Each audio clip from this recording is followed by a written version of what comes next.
All right, let's try it one more again.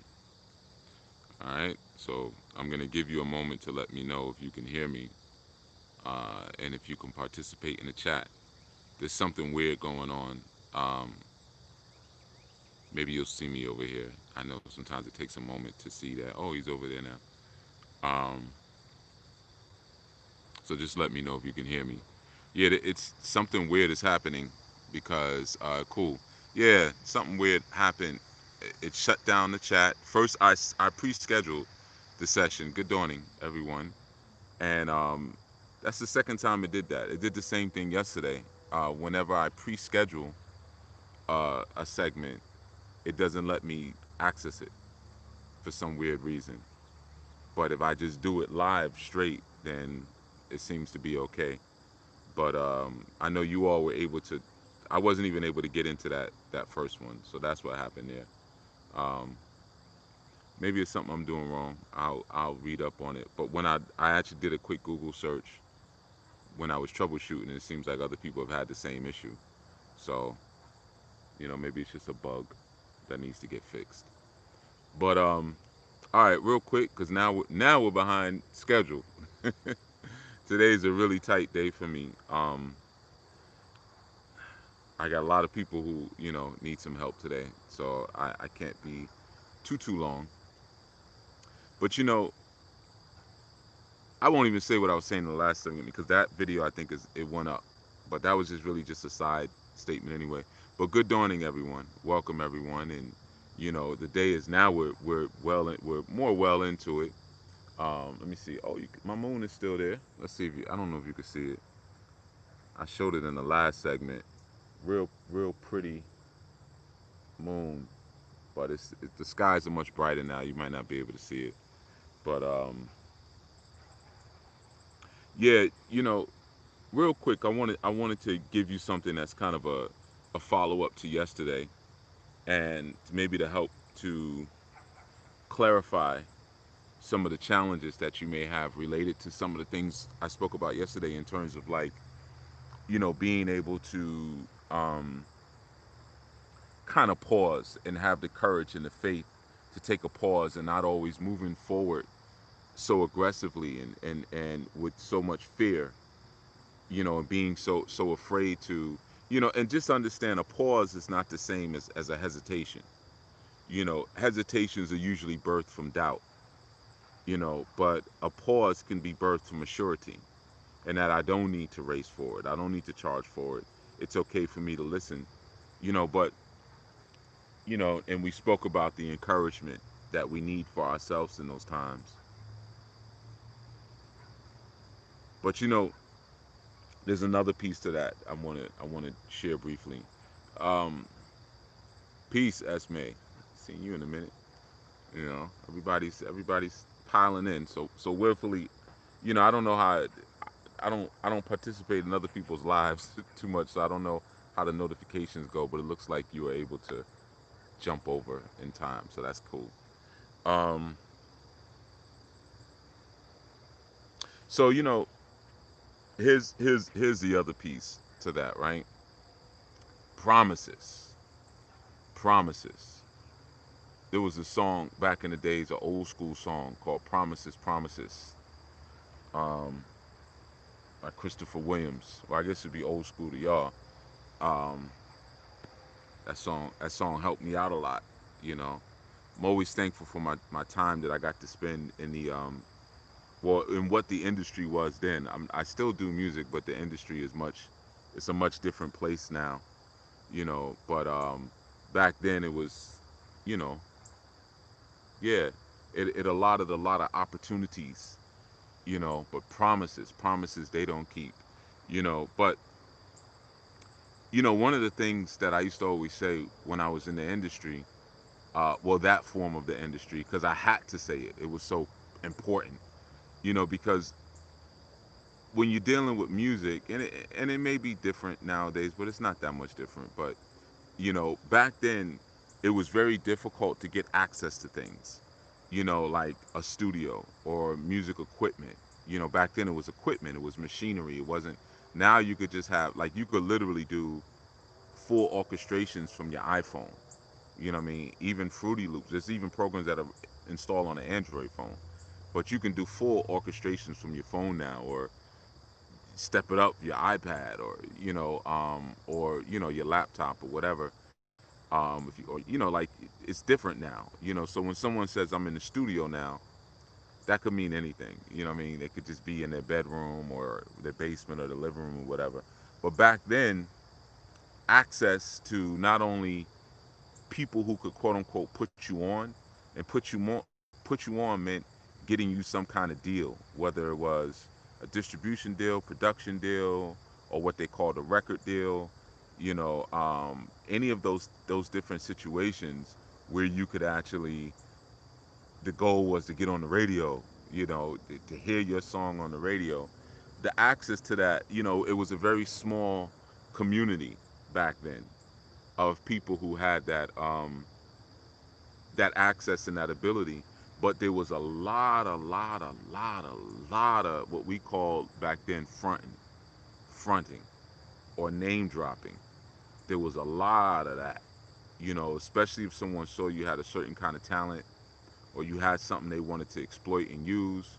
Maybe you had some equipment, and they wanted to use it, and they say, yo, my cousin is so and so, and yo, you should let me come through and work on something. Let me come through and record, and I can get it to this person. I can get it to that person. So there was a lot of that going on back then because the nature of the industry. Now it's like, come on, bro, like anybody could jump in anybody's DM on social media. So having access to people is not the same. Equipment, technology, and I think it's a wonderful, beautiful thing. I hear a lot of old heads complain about it, man. Back in the days, man, it take us, like a whole month to do one song, man. Well, advancement. I'm glad it doesn't take that, because back then the record labels could hold us hostage. You know what I mean? For studio time and breakage and all of these different things that they don't have a grip on anymore. Man, I'm so happy for this newer generation being able to get into the game. Now, of course, that means that there's a proliferation of a lot of garbage because, it's so easy to put stuff out now. So easy to put something up on SoundCloud or on YouTube or whatever. So yeah, there's a lot of garbage, you know. But there was garbage back in the days. Everybody always talks about this golden era. Back in the days you had to have skills. There was garbage back in the days too. There was people who couldn't sing in the '60s and the '70s, and people who couldn't rhyme in the '90s and the '80s. We were complaining about the same thing back then, you know. So that's just the way it is, you know. But um, the point I'm saying is that I'm just giving you some contextual background, you know. So one of the statements I used to often say when people would start name dropping, you know, I used to have this thing CTC. CTC meant cut the check. Cut the check, man. Like, nothing is real to me because I've been in so many situations where I was on the cusp of, you know, really big things happening. I've been involved in very big deals, and I'm there's no complaints. I don't have a tragic story where now that certain music starts playing, the violins, and yeah, the only problem is I didn't know how to read my contract, man, and come to find out that I don't have none of those stories. I made good money. I made good money, man. I was able to um, purchase things and pay my mortgage, and you know um, buy things that I wanted to buy and save money. And most importantly, I was able to get around people who were very interesting, and to get around people who had a lot of good advice, and just were good natured, and learn about some of the back end of not only the business, but learn about the back end of the people involved. I got to sit around people who are now today, I guess, considered like megastars or whatever, or moguls, but I knew them when they were up and coming, and I got to see what some of that process looks like, man. So no complaints from me, man. um, and the respect that I was able to have back then, allows me to still keep doing work and music today. So no, none of that. But CTC, cut the check. What does that mean? That means you can promise me stuff to death, man. I'm not interested. And, I guess that level of pragmatism used to sometimes annoy my comrades because they would meet people. They were always the ones going to the industry parties and stuff. Got, I was never into that too much. It seemed like every time I did go to an industry party, something bad happened. Last time I went to an industry party was the TL. Just tell you how long ago it was. TLC Waterfalls. It was the platinum release party. So some of you probably weren't even born yet, and ended up getting into a big brawl out there and spent the night in Central Booking. You know, big huge brawl in the middle of the fight in the middle of the street. You know, that was the last time. So I knew I shouldn't have went that night, but there was some people there, and I wanted to try to make some moves and do some networking, and I had some of my brothers from the town with me, and something popped off with another um, team, and we ended up mixing it up in the middle of the street. While TLC is inside, and all the people with with good manners and good upbringing are inside making moves. We at Central Booking getting fingerprinted. So that wasn't really ever my thing too much. But my thing was always cut the check. It's not real until you cut my check. You can tell me, oh, Missy Elliott wants some stuff from me, and she told me all I got to do is just give her 7 songs, and she can put me on with so and so, and Ludacris is liking my stuff too, because he got the whole disturbing the peace thing. Yeah, I used to hear all of that, man, and my cousin is this, and I got a line in the Clive Davis, and da da da da da da da da. Cut the check, right? And 8 times out of 10, the check ain't cut. 8 times out of 10, whatever they're talking about. So where am I going with this? You know, when we come into our awareness and we come into our higher sense of being and our best sense of being, you know, sometimes you'll witness people who seem to be on that journey with you. Peace, Baba Logan. Give thanks, man. Give thanks. Had a good build session with Logan, yesterday. Um, yeah, man. When we come into our higher place, man, a lot of times what happens is that we witness other people around us who are seemingly doing the same thing and a part of the same thing, but they're not experiencing what would look like the benefits of being involved in this type of culture, right? So I want you to picture it like this. Imagine if you for sure, Baba, for sure, just doing my part. Imagine if I gave you a line of credit, right? And attached to that line of credit was a checkbook, right? And the line of credit, let's say I gave you a line of credit for $800,000, right? And what you do, you sit in your bedroom, you're like, "Ooh, I got 800,000. You know what I mean? I can do this, I can do that." And so you start writing checks for all of the things that you want to do, right? But you never cash the check. So essentially, what is that check worth? It's worth nothing, right? So you filled yourself up with the information and you know that this thing is here for me, but you don't ever actually cash in on it, right? So a lot of times when you have people who come into higher awareness or they get saved or they convert to a particular religion, in a lot of these instances there are promises that are associated with the behavior that you now apply and the conduct to being a part of that tradition. Ifa, it's the same thing. The problem is in Ifa, when people read the sacred Odu, they only read them for what they want to do. There's something going on in their life. They want to do some work, meaning some sacrifices. And so there's an Odu. Oh, look at that sky. Let's see if you can get it. You probably can't because phones only translate but so much, right? But anyway, so the sacred Odu, they read it, and they read it only for the purposes of accomplishing what it is that they want, but not necessarily for understanding the code of conduct that's being outlined in the Odu. If I behave this way, if I act this way, if I sacrifice this, not necessarily an animal, but if I sacrifice this animal or zoological aspect of myself, then I can rest assured in the promise of what's going to happen based on this story. You see, but you have people who will read the promise and on some level not really believe the promise. I don't believe that's not going to happen. You know, so they never cash the check. They don't cut the check. They don't cash the check. Right. So in any system you're in, there's promises that have been put before you, and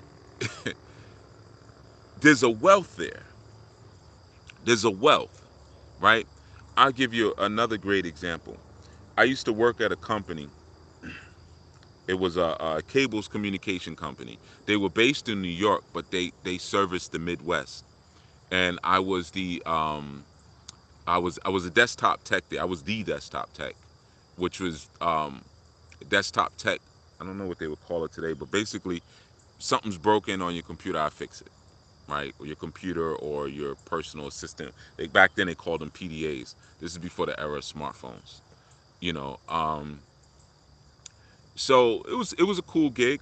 Yeah, it was a real cool gig actually. That gig allowed me to do a lot because the company ended up getting bought out, and they let a bunch of us go, but we had a really beautiful severance package. So with that severance package, I was able to make a major move. Um, so actually, yeah, that was a real cool gig. And come on, man, don't. It's early. It's early, bro. Like, come on. Um, it was a real cool gig, right? So there was a brother who worked there. I'll just say E. Let's just say E. And he was a VP. And I used to look at him a lot. We were real cool. And I used to look at him a lot because at that time I was on my come up grind. I was, on my taking over corporate America grind. So this was really just a pass through position. The money was real good, but because of the technology that was used there, which is like ancient technology now, ISDN lines, and which was a newer technology back then. I wanted to work there to learn that tech because no, it was a smaller installation, and I would be able to like be in that server room all day just learning, right? So my whole theory back then was you're going to pay me to go to school. I didn't go to school for computer sciences, but I worked gigs like I did go to computer school for computer sciences because I had a plan, I had a vision, and I had no loyalty to any of these companies. I would go, oh, they have this technology over here. Oh, they're doing a whole bunch of Cisco is over. Okay, I'm going there. I'm going there. I'm going there. I'm going there. Um, so yeah, he used to come in every day, and he wore a lot of cologne. That's how I always knew when he came into the office. You could smell him. I could smell him from my cubicle. A lot of cologne, and he would come in and he would just kind of be late every day, dress nice, and then he would just spend the rest of the day going to all of the administrative assistants and executive assistants and like just talking crap and showing them pictures of his children, of his son. We had one son, E Junior. Um, and I used to kind of look at him and like, man, that's living, because at that time, and you got to realize this is back in the days where you didn't see a lot of brothers in these positions, right? Now it's different, man. You go into a company, you'll see a VP with locks, and you know what I mean, like. But back then, this was different, man. We were a rarity. At once you get to a certain level, so it was him and another brother by the name of Jay, I'll say, and Jay was real cool. He was an older brother, real laid back, real smooth. Didn't really talk too much, but E was like just running his mouth, man. Like, um, he would come and bring me like Like he would ask me to burn him, because this is back when Napster and stuff was out. So he would ask me to come and burn him like different, like, yo, can you burn me a copy of the Chronic? you know, can you download the Chronic and burn me a copy of that? So he was on it like that, and he would always talk about the only thing that annoyed me, he would talk about his wife too much. And I don't like being around men and talk about their wife all the time. It's like, come on, bro. Like, and then one day I had to say to him, man, she can't be all that, or she wouldn't have been with you, because you ain't all that. So I know she ain't all that, man. Like, so tone it down a little bit, man. You know, um, but nonetheless, um, he lived in a really good area code, we'll say zip code, excuse me, in relationship to where the job actually was. Um, he drove a really nice vehicle. Like I said, lots of cologne, you know, and always dressed real nice, nice suits. Always had a fresh cut, and he used to borrow money from me all the time. Always needed money for gas and this and that. Right now, mind you, this is before I was a six-figure dude. So I'm on my come up. So I'm only doing. I could actually tell you what I was doing. I think I was doing 50, maybe 55. It wasn't even 60. It wasn't even 60 a year. Um, because I remember the position was like 45 to 50, something like that. And I negotiated. I would always negotiate. And I negotiated myself up to around 55, 54, 55, somewhere around there. So I wasn't really making much money at the time. I was still even cutting hair. I was working that job, cutting hair, and still doing music. But this was my come up, and like I said, my thing was, you're gonna pay me to go to school, so you're gonna pay me $55,000 a year to go to school in your company, and then I'll stay here for maybe 9 to 12 months, and then I'm out. I only ended up staying longer because the company was closing, and I knew I was getting a severance package. So I was like, oh yeah, I'm here then. Yeah, I'm here to the end. You know, um, but he used to always borrow bread. And I'm like, I know you're doing well over six figures. Which back then that was the mark. That was a lot of money back then. It's not as much now, but that was the mark. And but you borrowing money from me all the time. I know you ain't really got no drug habit. I could tell. I know the signs, but I knew what it was. That zip code was tearing you up. That zip code was tearing you up, man. To have to pay that mortgage and all the different things. And his wife was actually real high up in a company that I worked for before. So the money was there, but you got to keep up the illusion. So you got to drive. They both drove foreigns, and she's they keeping up with the Jones. They had the whole image, but so you had the potential for wealth, but you weren't cashing in on that wealth check because you were only basing your wealth on what you were able to earn, your earning potential. So whatever this salary is what we're going to cash in on, and then we're going to use this to support a lifestyle that, in all honesty, we really can't afford, right? So that's an example of not being able to take hold of the wealth that you promised. A lot of times, for like he was cool, he was funny, just a little too much perfume. Not perfume. It started smelling like just too much cologne. And he used to do this thing, which now would probably get him locked up. He used to put his testicles on like all the like he would stand in the way where like he would stand at like these executive assistants' desks, and he would always stand like right on the side of them, like on their shoulder, and he would like prop his yam on their shoulders. And I would walk by sometimes, and I would look, and I'd be like, what, why is he standing like that? Like, you know what I mean? Like, and I'm not doing that, But why is he standing like that? You know. So yeah, I don't know what that was about, man.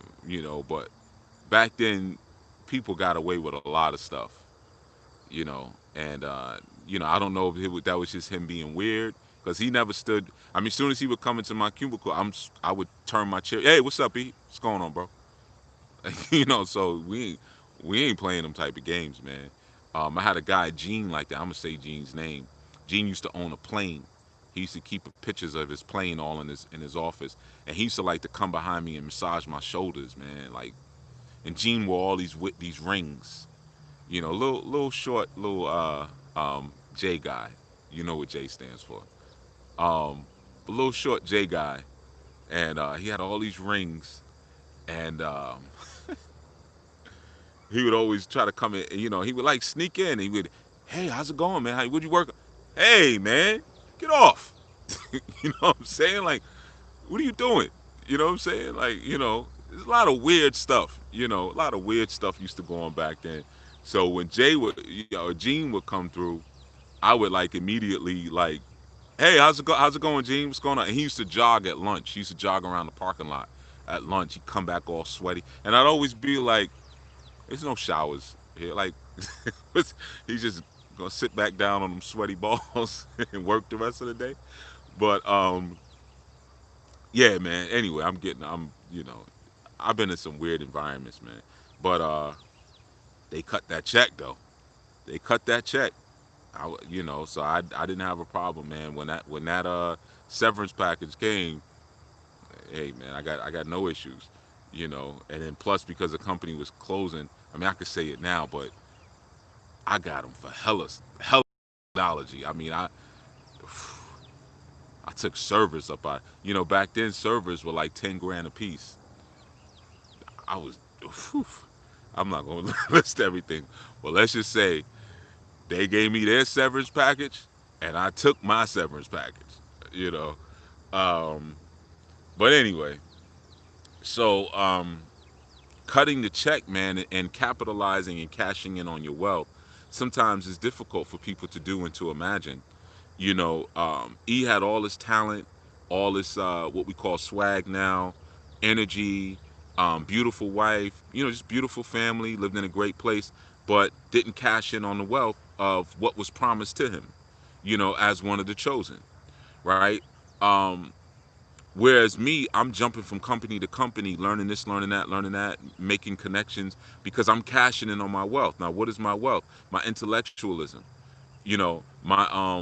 my just my strategy, my vision, my ability to speak. I always been able to present, my point of view pretty well, and to kind of understand another's point of view, pretty proficiently. So that was a gift that I was able to cash in on, and that was me cutting my check. And a lot of times when people come to the closing years, or the maybe some of the latter years of their life, they live a life full of regret. In their latter years, all they're cashing in on is regret, and the lack of and the unfulfilled potential, because they didn't cash their own check. So there's a lot of, man, I wish I would have. Man, I wish if I could go back and do it again, I would have done this. I wish I would have done this. I wish I would have done that. And when you're saying all that, wish I would have, what you're acknowledging is that I had the wealth to do it, but didn't do it. It wasn't that I couldn't do it. I had the wealth to do it. It was sitting right there, but for whatever reason, whether it was fear, whether it was lack of faith, I didn't believe it was true. I chose not to cash in on it. You see, and that's a horrible existence to experience. When you go later into your days to realize that, man, I did not cash in on my wealth. It was right there for me. So even when you come into consciousness, you start to realize that, man, there are certain things that are promised to me. We say that we're great and we built this and we built that and we did this and we do that. Are we cashing in on that genetic pool of wisdom? My ancestors did this, my ancestors did that. Okay, well, that's the money that was put up for you. That's your inheritance. Are you cashing in on it? Or are you just writing these checks and looking at them on the bed like, ooh, I could write a check for 100, for 1,000, for 100,000, for 150,000. Let me just write these checks and lay them on the bed and see what they look like. Why aren't you cashing the check? Why aren't you cashing the check? So it goes hand in hand with what I was sharing yesterday. Like I said, even when you read the Sacred Odu, it tells you there's a lot of karma. If you do this, this will happen, whether it's good or whether it's bad. When you read Hebraic scripture, you read Peter, And it tells you, you know, I will never leave you, I will never forsake you. That's a promise, right? Any system that you get into and that you learn, if it's based around divine principles, there's gonna be promises. And sometimes maybe we feel a little egoic about the transactional nature of it. I've had people speak to me about that. Yeah, Pop's getting in there. That's a different older man. This guy's even older, but he doing it. He doing it. He got his little arms. He walking, but he got, he's doing. He got his arm going back and forth. You know, but any system you get into, man, there's gonna be, if it's based upon the universal and divine principles of the creator, because not all systems are the same. That whole, well, there's only one God and all roads lead, that's bullcrap. There's not only one God and all roads don't lead to the same place, but some do. Some, if you keep fishing through it and you keep working through it, you'll get there. You'll get there. But you'll find that all of them that do, they have promises, and those promises are really your wealth. It's your inheritance. And especially if you're one who is recognized as one of Yah's chosen people, you're going to recognize, well, all I got to see is what was stored up for me. That's mine. That's mine right there. That's mine. Right? So for instance, when I was going through these corporate environments, why didn't I have any loyalty?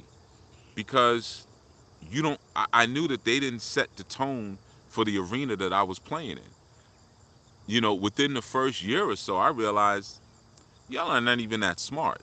This mystique that I had over everyone who worked in these beautiful buildings and you know drove, back then it was the Ford Taurus, drove these little American cars, and you know wore certain kind of clothing. There was a mystique that environment held for me, and then when I got into that environment, I'm a juggernaut in there. I'm tearing it up, and I'm realizing this ain't even about nothing, man. This is where dummies go to hide. All the smart people are doing their own thing. And around that time, that was around the explosion where a lot of New Yorkers went down south and ruined places like Atlanta and Charlotte. Well, they didn't totally ruin Charlotte yet, but the place to ruin was Atlanta.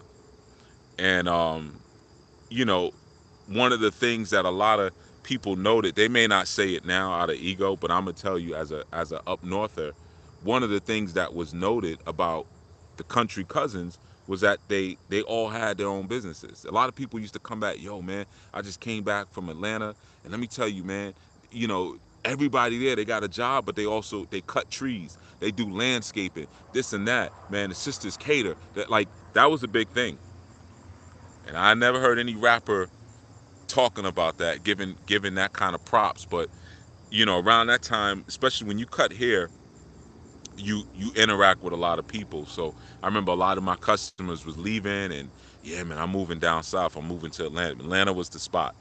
And I wasn't necessarily interested at that time, but I learned a lot, and I made my own trips. Because Freaknik was still the thing back then. So I made my own trips, but you know, there was a promise that those brothers and sisters were cashing on down there that a lot of us up north didn't understand. But I knew, like, this environment ain't all that, man. All the smart people are hustling. Those are some of the ones that are down south hustling on 125th Street selling fake Coogee sweaters, or whatever it is. But this is where all the dummies come to hide, and they sit inside of their offices and they just day trade all day. They trade stocks all day. They ain't making no real money. They ain't really doing nothing. And they hide inside of this environment, and they get all the low level people like me, who ain't even making 60,000 a year, to do all of the genius work. You know. Um, but you gotta learn the game, and I'm glad I learned the game. Like I said, you paid me to learn the game, right? And we talking a long time ago. You could tell just by the references I'm using. But once you learn how to cash in on your check, you recognize that what your positioning is in every place that you are, whether you're in a spiritual environment or academic environment or a corporate environment. You know how many checks you've cashed so far, right? So I only had to cash a couple of checks to get into that environment. but I knew that I had a lot more of my wealth and inheritance stored up. In fact, more than I could count, because I come from a place of infinite abundance. So I just keep writing these checks as long as I stay in alignment. A lot of times we're not able to cash those checks because we're so spiritually out of alignment with the person who made the promises. That goes back to what I talked about yesterday.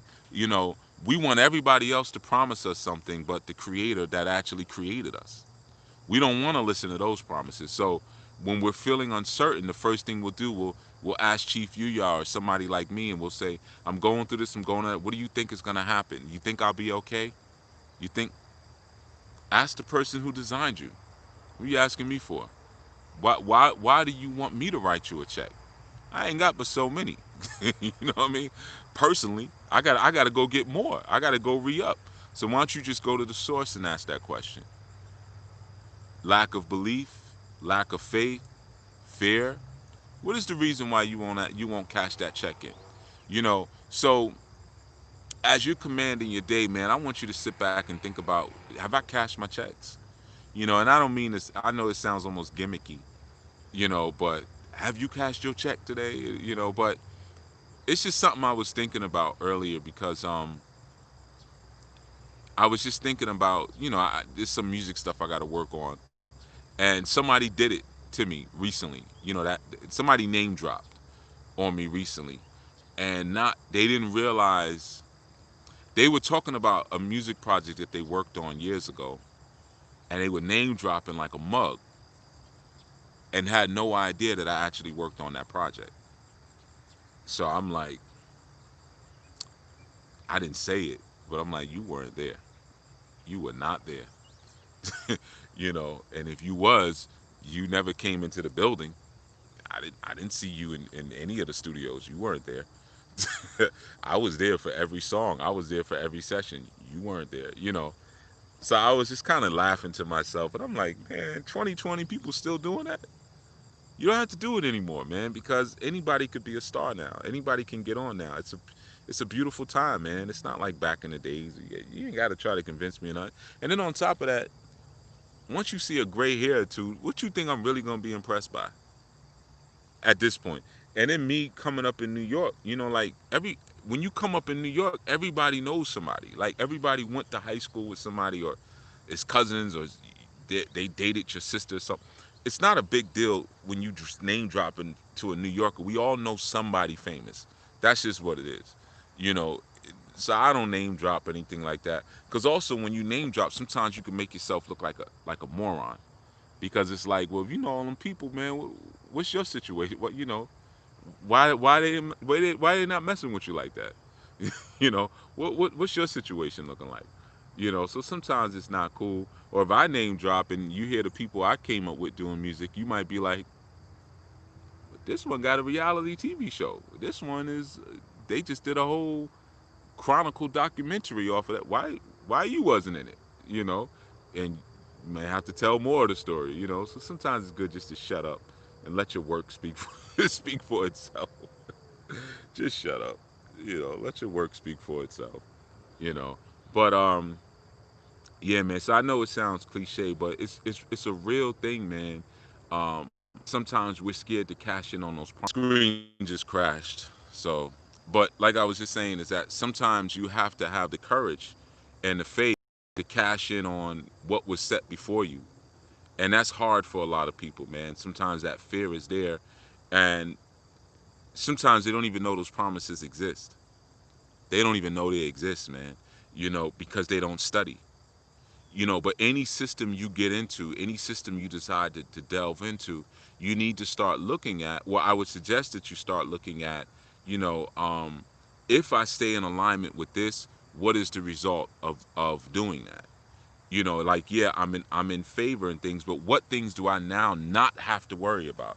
What burdens can I now take off of me because I'm doing this, that, and the third, right? So just like when you hear me saying I knew, like, the way that we're supposed to establish our shrines need to change in time, because you know, when you really start to study these sciences, whether it be spiritual science or research sciences, eventually you'll understand that the more you build yourself up and you build your power up, the less you have to rely on these focal points, because the focal points are very much alive inside of you.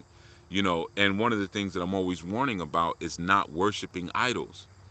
Yeah, you may have like the prettiest Oshun statue, or Ogunpad, or Eshu or Yangi stone, but if you lay before it and you worship that idol in front of it, there's a promise that comes along with that.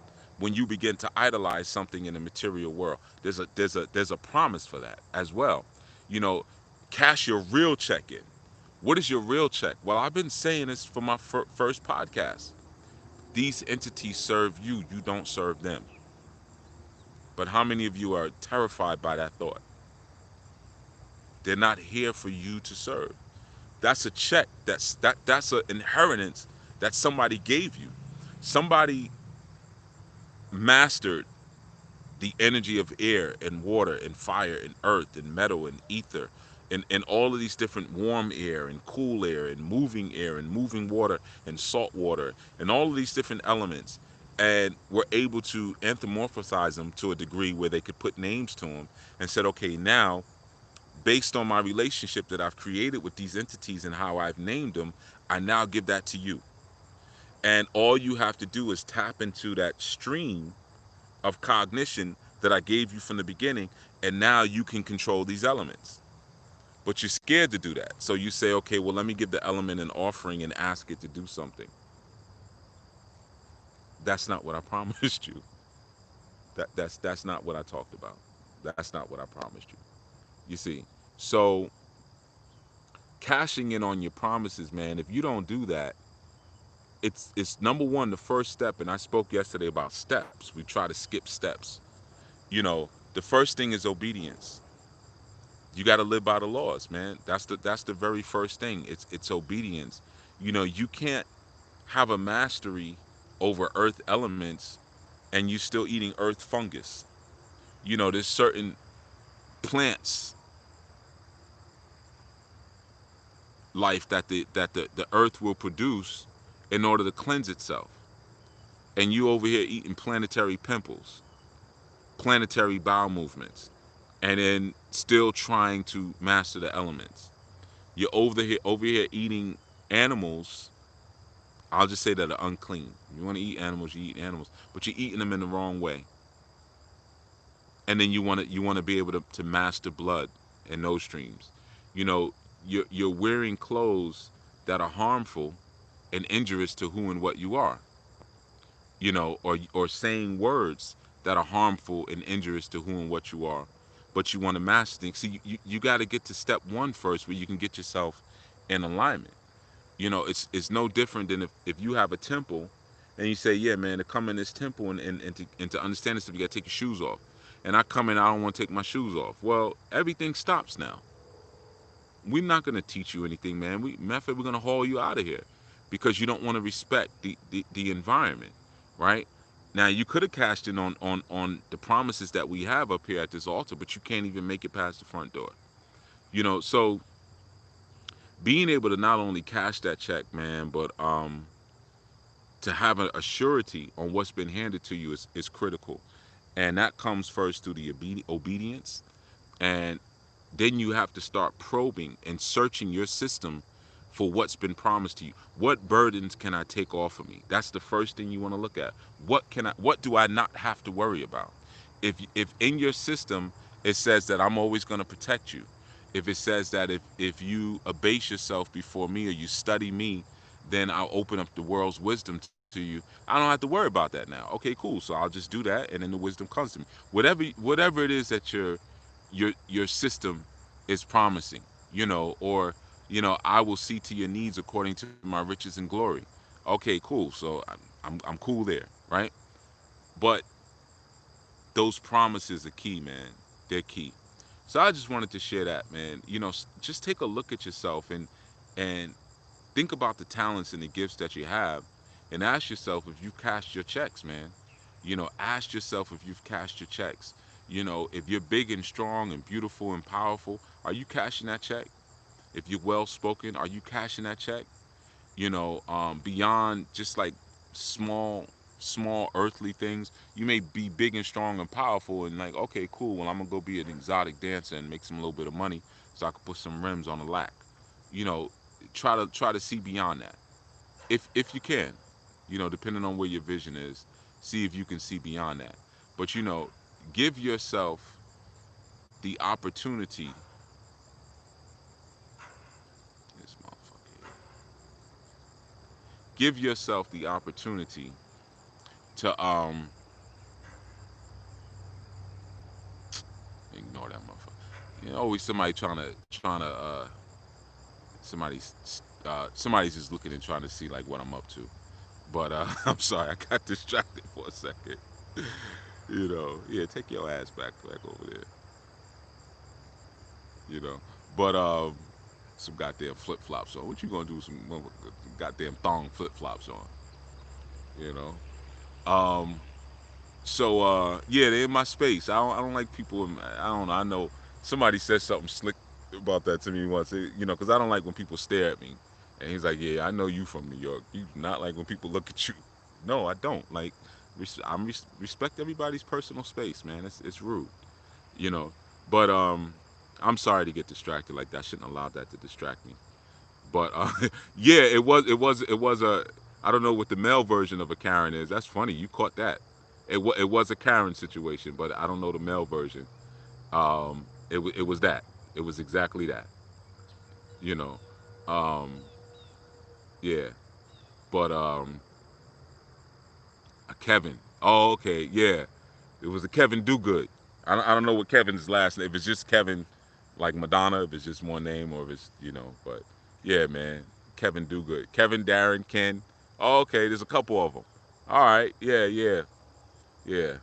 This guy probably looked more like a. I mean, he had on flip flops, man. So probably more of a Ken, punk ass. He ain't had no calves either, man. His bottom of his legs was. I didn't like way bottom of his legs look.